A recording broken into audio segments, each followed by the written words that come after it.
अल्लामा साहब ने क्या खूब इरशाद फरमाया, फरमाते हैं जो हो गया उसे सोचा नहीं करते, जो हो गया उसे सोचा नहीं करते, जो मिल गया उसे खोया नहीं करते, जो मिल गया उसे खोया नहीं करते। हासिल होती है मंजिल उनको जो वक्त और हालात का रोना रोया नहीं करते।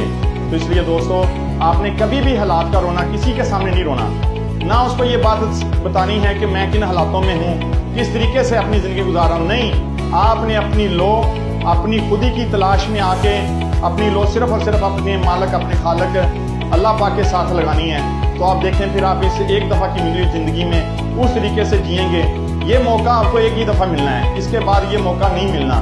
तो इस एक ही दफ़ा के मिले हुए मौके में जब आप अपनी ज़िंदगी में अल्लाह पाक के खौफ खुदा के साथ अल्लाह पाक के बताए हुए रस्तों के मुताबिक जब आप अपनी ज़िंदगी गुजारेंगे तो आप हर वो चीज़ हासिल कर लेंगे जो आप करना चाहते हैं।